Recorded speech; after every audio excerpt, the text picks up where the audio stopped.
Thanks very much for coming out this morning. It's great to have another big attendance and just looking at the faces from a wide variety of disciplines and backgrounds here today.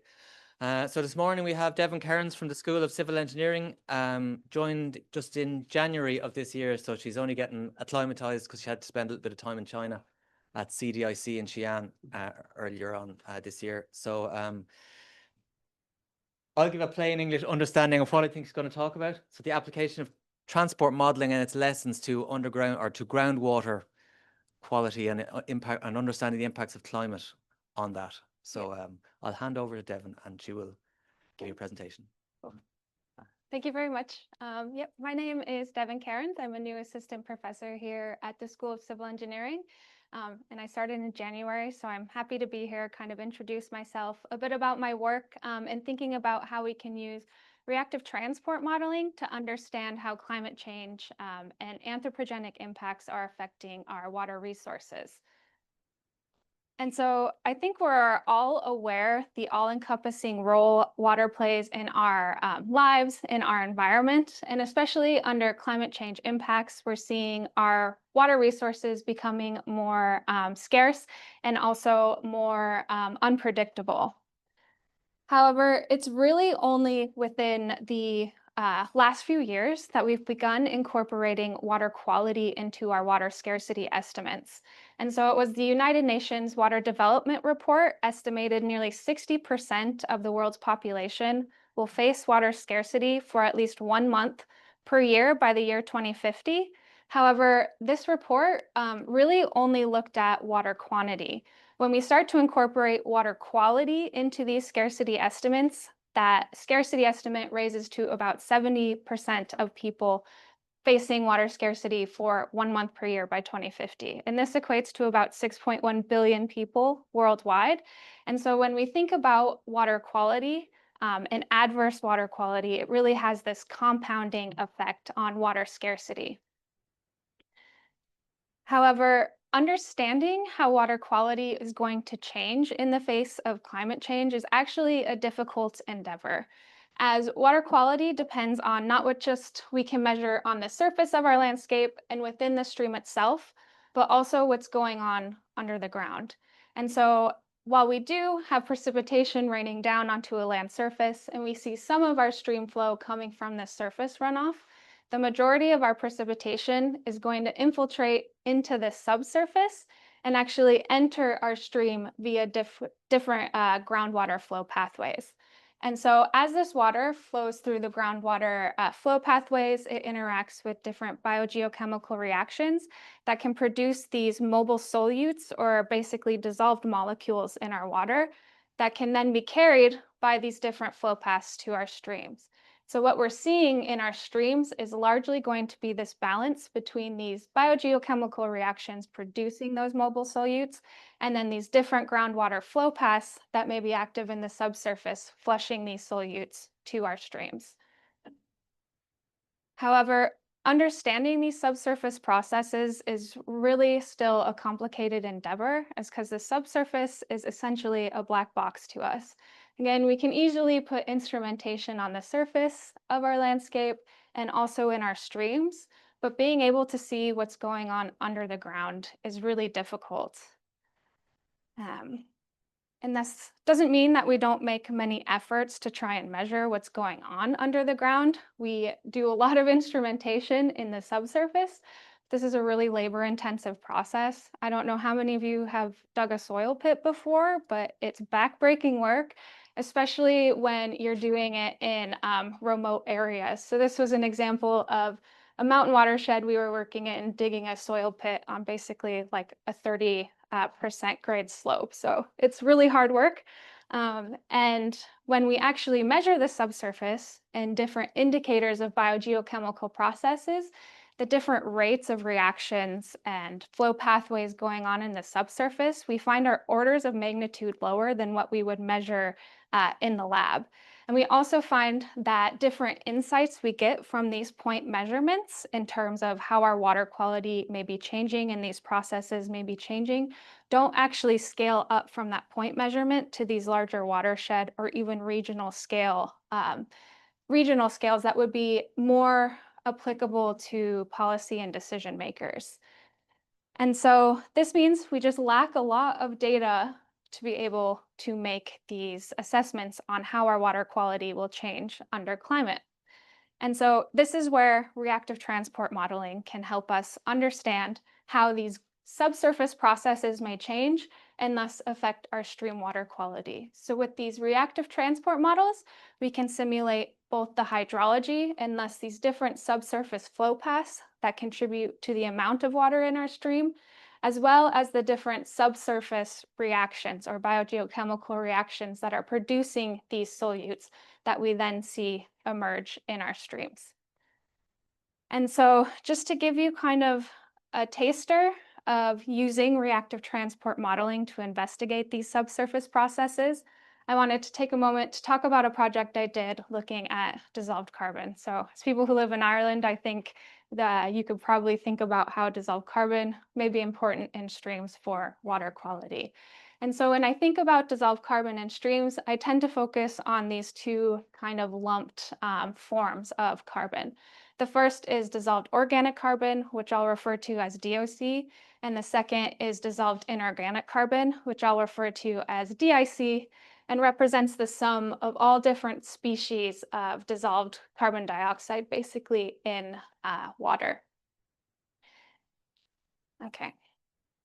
And so both of these are important water quality parameters, where DOC is going to be important as a food source for aquatic organisms, but also has implications for drinking water treatment. As high concentrations of DOC, we need to remove that from our drinking water. But then certain types of dissolved organic carbon, when we actually disinfect our drinking water, it can form these disinfection byproducts, which some are carcinogenic, so implications for drinking water.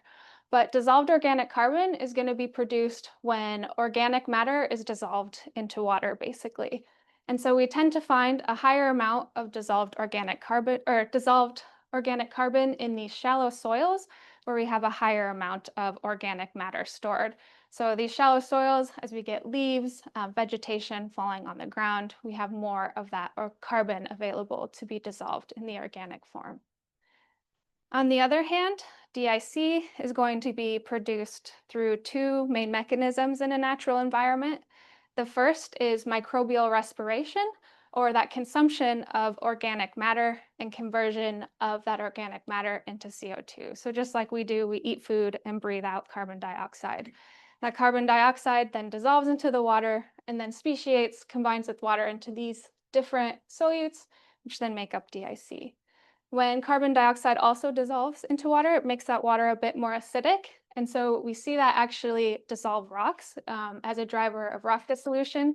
And when these rocks have this inorganic carbon in it, we see a contribution of more DIC to our dissolved DIC pool in the subsurface. And so because of this, we tend to see higher concentrations of DIC deeper in the subsurface, where water's been available or water's been around longer, giving more time for these microbial respiration reactions to happen, as well as this rock dissolution.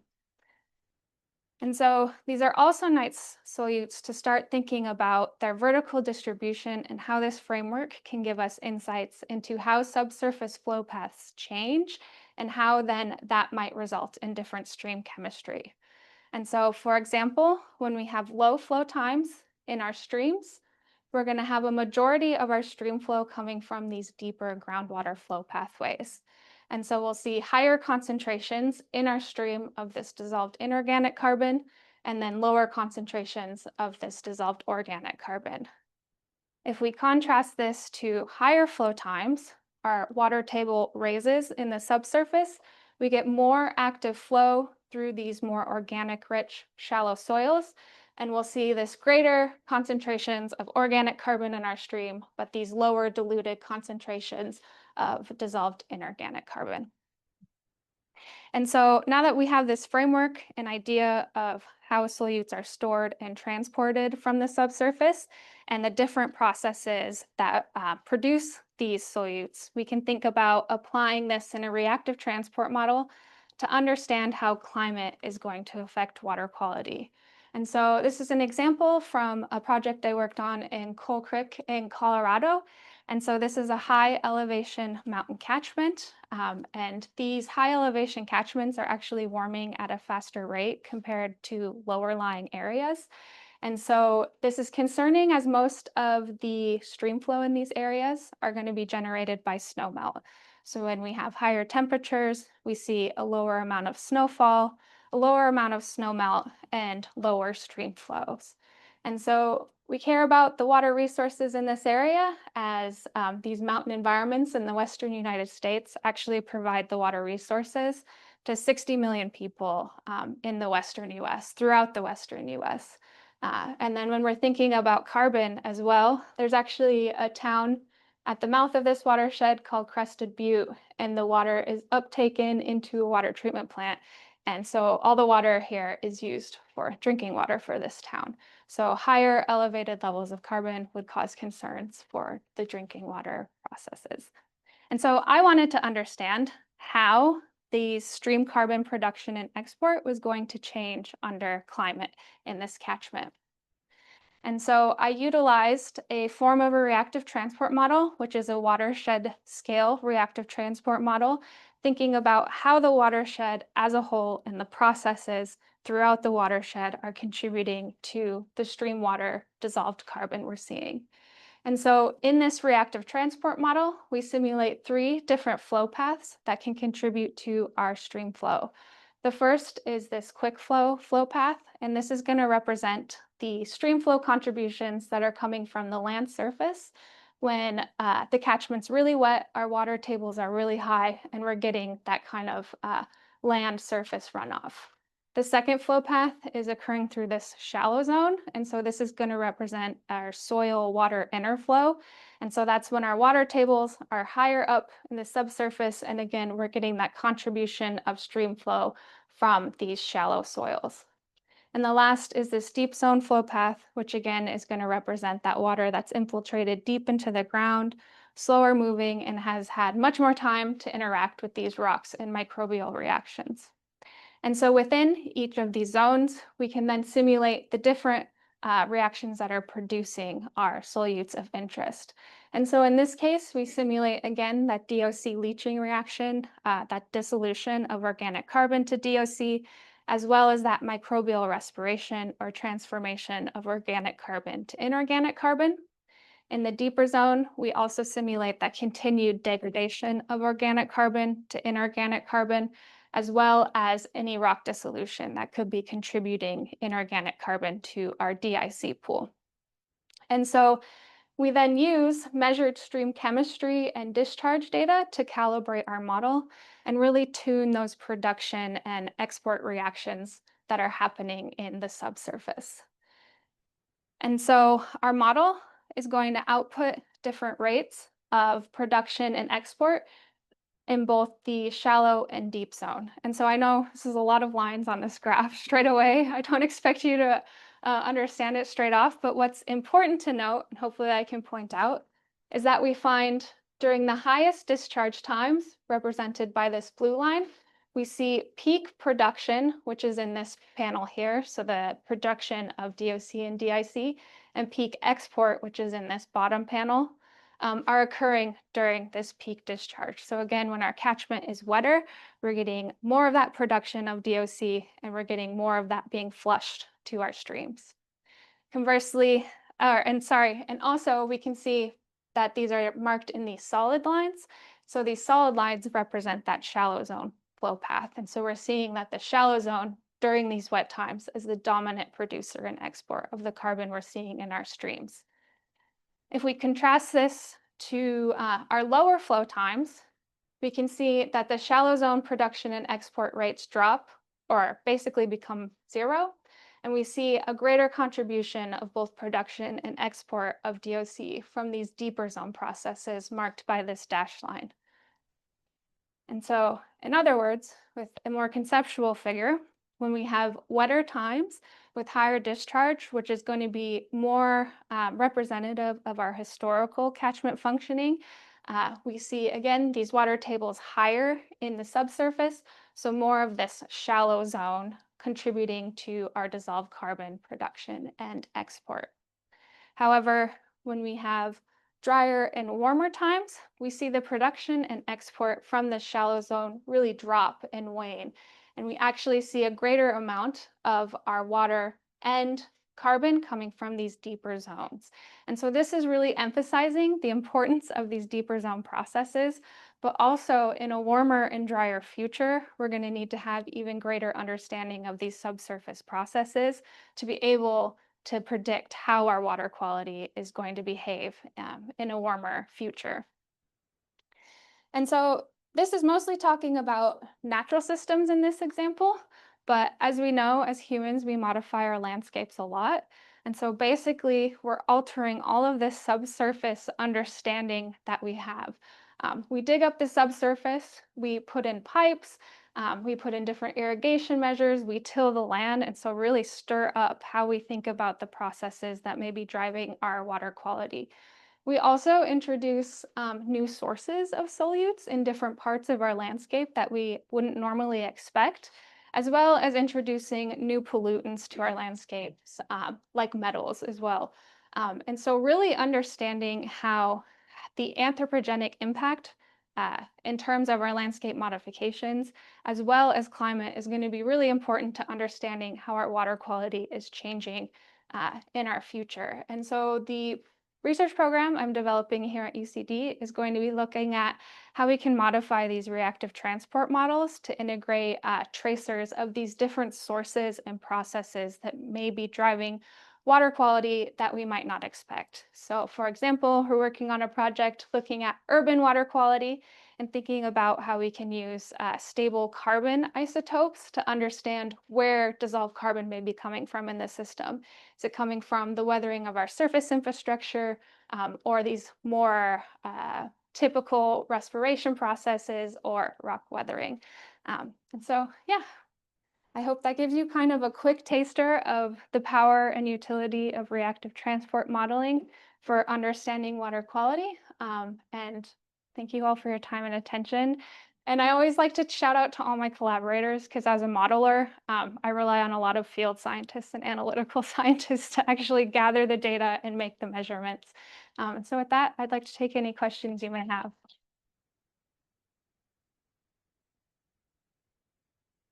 And we'll go straight over. Thank you. Thank you for, can you hear me? It's for people online. Oh, all right. Thank you. Thanks for that. That was really fascinating. I'm from Colorado, so I have a very Colorado specific question. So with Coal Creek, with the experiment that you did, obviously it's not that far from the Superfund site outside of Leadville. Is there any, consideration of, the obvious, do you know the Superfund site that's there? You'll have to It's Superfund sites are where the government used to go in and spend a lot of money to clean up really, really toxic mining sites, so or other environmental pollution hazards that are at a really, really intense degree. So the lake there, which is only I think probably 70 miles from Coal Creek, is just toxic sludge, basically. So is there consideration of the water tables that are close by and how they, do you see where I'm going with this? This is not my field of expertise or study, but I'm really curious about how one keeps in mind what other exterior impacts there might be. Is that too complicated? No, I know Thank you. what you're getting at. So we make the assumption in this work that our catchment is kind of a closed basin, and so we're not getting groundwater being transported to other basins. But that is a simplifying assumption because in certain areas, especially in coal, we're actually finding really, really old water, so water that has to have been coming from places that are farther away than just what's rained down on this catchment. And then especially with how mountain systems work, you tend to get recharged deep, deep into the ground. So there is consideration of what these kind of legacy pollutants could then be affecting the water table. And then I'm actually from Montana, where we have a huge Superfund site called the Berkeley Pit in a town Butte, and that is a huge issue where the water table if it drops or rises, that Berkeley pit, which is a copper mine, has all of the mining legacy pollutants in there leaching out into the water table. Exactly. And so what they do there is they pump the water out of that pit consistently and treat it to keep it lower, so it doesn't leach out into the water table. But they actually had a problem this last year where it was leaching out. So with climate change and how these flow paths are changing, that is going to become a problem. So hopefully work like this can help give some insight into it. And I know in the case of Colorado, there's a lot of different abandoned mines. And so when the water table rises and falls, it can fill these mines with the water, which then picks up those pollutants and shunts them out in different ways. And so the USGS is working on a lot of those questions in Colorado and on these mining impacted areas. So hopefully the USGS stays funded and can keep working on these questions. Thanks. Yeah. Thank you. Sorry. Thanks. Great talk. I'm actually also from Colorado, strangely. But yeah, so I had a couple questions. I guess you sort of in your answer to the last question, you sort of got at this, but in a warming world with less snowfall and less snow melt and a sort of greater fraction of flow represented by these deeper groundwaters, have you thought about applying other tracers like age tracers to watch maybe as like the mean age or say the radiocarbon content of DIC might be changing over time?